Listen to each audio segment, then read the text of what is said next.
কলকাতা হাইকোর্টের প্রশ্নের মুখে ED. Abhishek Bandyopadhyay leaps and bounds থেকে এত কম সম্পত্তি বাজেয়াপ্ত নিয়ে ইডি আদালতে রিপোর্ট জমা দিয়ে জানায়, তারা এখনো পর্যন্ত লিপস অ্যান্ড বাউন্স থেকে 148 কোটি টাকার সম্পত্তি বাজেয়াপ্ত করেছে, যার বাজার মূল্য অন্তত 250 কোটি টাকা। অভিষেক বন্দ্যোপাধ্যায় লিপস অ্যান্ড বাউন্স সংস্থা ও তার ডিরেক্টরদের কাছ থেকে বাজেয়াপ্ত হওয়া সম্পত্তির পরিমাণ এত কম কেন, তা নিয়ে প্রশ্ন তুললেন কলকাতা হাইকোর্টের বিচারপতি অমৃতা সিংহ।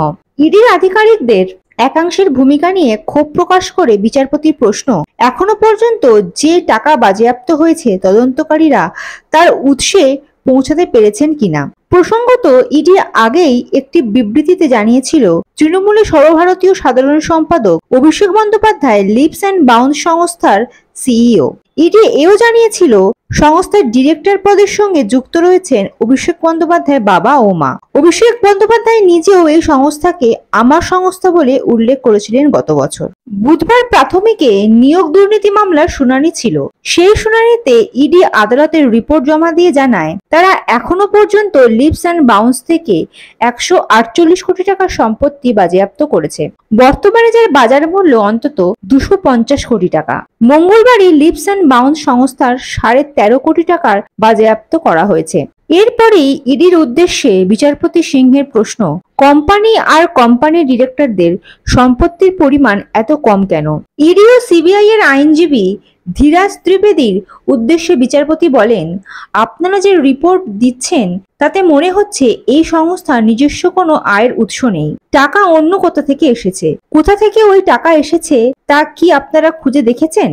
বিচারপতির পর্যবেক্ষণ, ইডি কিছু অফিসার তদন্তে গাফিলতি করছে, এমনকি তাদের নামও তিনি জানেন বলে জানিয়েছেন বিচারপতি অমৃতা সিংহ। সেই অফিসারদের সতর্ক করে তিনি বলেন, পুরো তদন্ত আদালতের নজরদারিতে হচ্ছে। কাকে জিজ্ঞাসাবাদ করা হবে, কাকে করা হবে না, কেন করা হবে না, কখন করা হবে, ইডির অফিসারদের এই সব তথ্য বিশ্বস্ত সূত্র মারফত আমার কাছে রয়েছে। তদন্তের অগ্রগতি নিয়েও প্রশ্ন তুলেছেন বিচারপতি।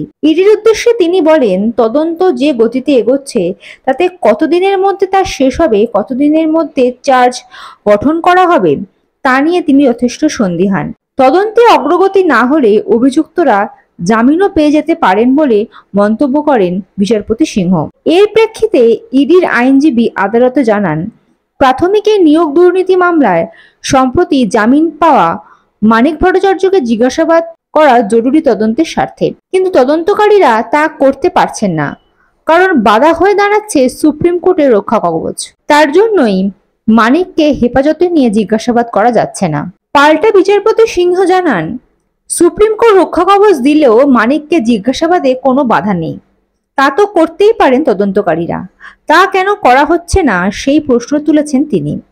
জবাবে ইডি আইনজীবী জানান, মানিককে যেভাবে জিজ্ঞাসাবাদ করা প্রয়োজন তা করা যাচ্ছে না রক্ষা কবচের জন্যই, তবে তদন্ত অত্যন্ত গুরুত্বপূর্ণ পর্যায়ে রয়েছে, আরো কিছুটা সময়ের প্রয়োজন।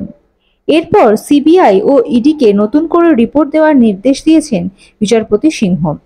জানিয়েছেন, মামলার পরবর্তী শুনানি আগামী 30 জুলাই। Bureau report, ND Bangla news. সবার আগে সব খবর, সঠিক খবর পেতে ফেসবুক পেজটি ফলো করে এবং ইউটিউব চ্যানেলটি সাবস্ক্রাইব করে রাখুন আর শেয়ার করতে ভুলবেন না।